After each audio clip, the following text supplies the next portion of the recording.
Hello, this presentation is on Oracle Business Rules, Facts About Facts. My name is Heidi Buelow, and I'm a product manager in the BPM team. Oracle Business Rules is part of the BPM suite, and it's also part of SOA suite. This presentation is very specific to the facts that you use in your business rules definitions. So the facts definitions are fact types, and a fact is an object of a fact type that the rules will use to reason. So there's 4 different kinds of fact types: XML fact types, RL fact type, which is a ready language or rule language fact type. There's a Java fact type and ADF-BC fact types. And you can see in the dialog that we have here, the facts window is open to the XML facts page, and you can see the list of facts that are listed here. These facts are created when you create the rule dictionary, and you can also add fact types as you're designing your rules and use them in the rules that you write. So XML facts are based on the XML schema. If you're using a web service to interact with your rule dictionary, then, or if you're using a BPL service or a BPMN service, you have to use XML facts for your input and your output fact objects. It is the primary type that's used with BPM and SOA. So the rules wizard, when you're creating your rule dictionary, you specify your input and your output types, and then the XML fact types are created automatically as you're creating your rule dictionary. And it's specific to BPM and the SOA and the mediator components. So these all use the XML fact types. Okay, so when you want to import an XML fact, when you first create the dictionary, you can specify your input and output facts. But when you're in the middle of design, you can also add more facts to your dictionary. So you use the create a new XML fact here, and then here you say you want to add a source schema, and then you browse for the schema file. Very simple, okay? But this is interesting, the class directory that gets generated. It's giving you a default location, but if you want to have it in another location, then you can put it wherever you want. And that's convenient for, especially when you're using the dictionary outside of the composite, where you have to access the dictionary using the APIs. You want to know where those classes live. So you can have a custom file and a target package as well. So here's some facts about facts. So the internal representation is the JAX-B 2.0, so that's the Java architecture for XML. And this is a standard, and basically it takes the XML or the XSD schema and compiles it into Java. The default namespace, you can use the default namespace, or you can change your own namespace. The classes that are created and when they get compiled are stored in this directory by default in the Rules Designer JAX-B classes directory. You really want to pay attention to where those are being stored, especially if you're running the rules dictionary from a standalone configuration and not on the SOA infrastructure. The input and the output facts with XML, they have to be the complex elements in XML. You can't use simple types for input and output facts, like type string or type integer. You have to have it wrapped in a complex element. The input parameter for the decision service, so that's basically the rule dictionary that you're defining, the schema that you've described cannot have 2 elements of the same type or 2 complex elements of the same type. And if you're doing multiple schemas, then you want to make sure that you use a different namespace, because then you get a different package name. Otherwise, your object factory will conflict. So these are very important steps that you need to know about XML. So because the XML schema is compiled into a Java class or a Java type, then there's some conversion that has to be done for the different types, because they're slightly different. Very much the same, but slightly different. It's something to keep in mind, that sometimes you run into some issues with type mismatches. In the XML schema, the enumerations are converted to a Java enum, and this is done automatically. It's very easy to then start using that enum in your rule dictionary.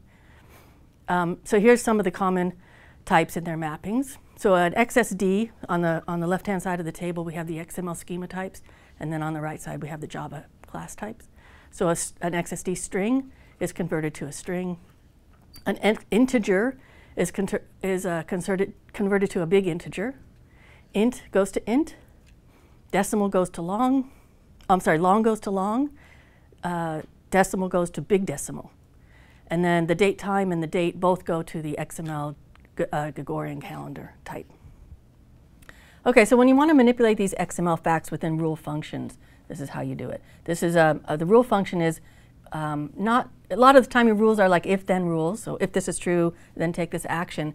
But we can also write these procedural functions, and you can manipulate these XML facts there. What you want to do is use the JAX-B objects that got generated, and you use the object factory class to get started. So here we have, the object factory OF, and we just do a new, and then we create our approval, and we create the level, and we set the CEO value. And we're just manipulating the object within the procedural logic. And maybe you want to do this for maybe there's some complex computations that are more conducive to a procedural logic than an if this is true, then take this action kind of rule. So the database generated XSD has a little bit of an issue with the rule dictionary because of the way that it's generated, and let me show you what we mean by that. If you see on the left-hand side, we have the XSD that was generated with the database adapter, and the database adapter is just the connectivity to the database. You have some sort of SQL, and it brings you the data back, and this is the schema that defines that data. This is automatically generated by that adapter.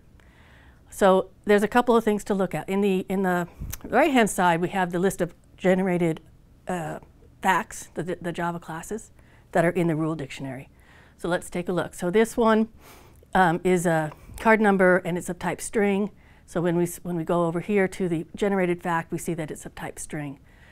This one and this one have the min values and the nillable properties are set. And when those are set, that's generated by the database adapter. When those are set, then the generated type is this JAX-B element.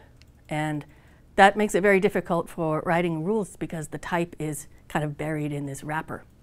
So there's a couple things that you can do for this. So this is how you fix it. So there's two ways. You can create a custom binding. So a custom binding basically says when I import the XSD, and this is then I associate, and I'm going to go to, you create this XSD that looks exactly like this, and then you associate it when you import the XSD into the project. And this way, that transforms and turns off those properties. The other thing that you can do is simply edit the XSD directly and remove those tags or add them as annotations. Okay, so now let's talk about Java facts. Java facts are Java classes, as we mentioned. They are by reference. You can use the methods in the class within your procedural logic, within your rules. They're convenient for writing the different methods, the different functions. If you like, you can, if there's a lot of elements to that Java class that are not needed, you can just make them invisible. So then when you're creating them, the different rules, then there's less to worry about, less to see during design time.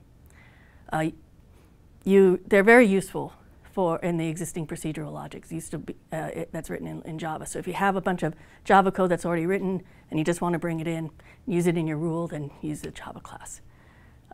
The basic Java types are preceded, so these basic Java classes are there without any additional Java fact additions.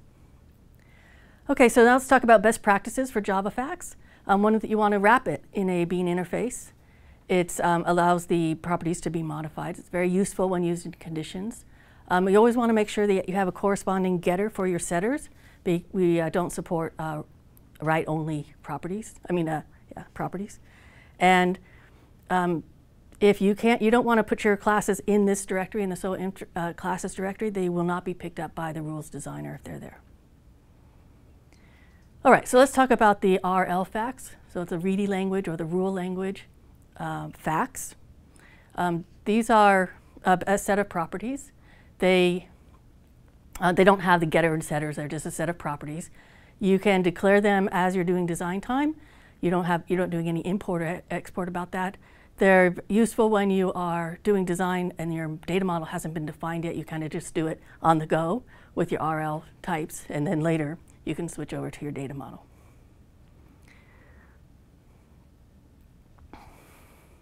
So it's very similar to the Java class types, but it doesn't provide the Java Bean interface. And you, as I said before on the previous slide, if you want to create don't have your data model in place, you can just start creating it with the rule language and then later import your data model. Okay, so let's talk about the ADF-BC facts. So an ADF-BC we're just talking about it in general. ADF business component. So the ADF is the application development framework that we use in our applications and all of our user interfaces. The ADF-BC is a way to do validation on the business logic and it makes it easier for providing data for the application. Some of the key terms that we want to remember: application module, entity object, view link. Okay, so the ADF-BC facts, this is inside the dictionary now that you've created one. The fact type corresponds to a view object in the ADF world. The fact properties correspond to the view object's attributes. Internally, it's represented as an RL fact, not a Java fact. And there may be some particular dependencies that need to be resolved. Okay, so there are some constraints when using ADF-BC facts. For one, the view objects cannot be asserted directly. So when you're building a rule and you have made your decision and you want to take an action, a lot of times the action will be an assert. So you can't assert the view objects directly, but you can do it using this wrapper. It does require the decision point API, and this is an API, an interface commonly used for simplifying calling of a decision function. The ADF-BC facts cannot be used in a decision service that's inside the SOA composite. So if you have a SOA composite or BPM composite and you have your dictionaries defined in there with that interface, you just can't use ADF-BC. So ADF-BC facts are only used when the dictionary lives outside of the SOA composite. And you can't access the methods on the view object implementations directly. If you need to do that, then you want to import that as a Java fact, and then you can access the classes. Okay, let's talk about setting up facts post-import. So this is a optional step, but it's very useful for readability, maintainability for your different facts that you have. Take a look at the name. So the name is a com.mycompany.ns.salesquote.rulesinput. This is automatically generated from the XML schema and the compilation and all that, and it gets to kind of a mouthful, but it's also not very readable in a rule. Suppose you had an if statement where you were saying if something in the input data is equal to something, you'd have to have this whole thing in there, but instead you can create this alias. Now the alias, here we have rules input. You can even have a space in there, and that makes it much easier to read, and somebody reading your rule, if it's easier to read, they're going to understand it better and they're going to be able to maintain it better. The visible checkbox, this is saying whether the fact should show up in the pick list, and we have visible on individual properties, or you can do it for the whole fact itself. Now this is useful when you have facts that came in with the schema that you're not actually using in the rules. So the rules may be only using a couple of the elements in the facts, or maybe some of the facts are not used at all. So you make them invisible, and then they're not available on the pick list, and the design time of your rule is much easier and less full of clutter. This checkbox about the XPath is only used for backward compatibility, and you should just leave it unchecked. It's safe to re-import facts. So if, say I have a schema and I imported my schema and I have my XML facts all defined, and then I want to change the schema, so that is not that uncommon. You can change the schema and then resync the rule dictionary with the schema as long as they're compatible changes that you've made. If they're not compatible changes, then you have to actually delete the XML fact and re-import then from scratch. And then any rules that were using those would have to be recreated. So that's all we have to say about facts. And if you want to learn more about BPM or business rules in general, then just find us on our different feeds. We often publish articles on the blogs or talk about new products coming out, as well, of course, Twitter and the other line feeds as well. So thank you very much.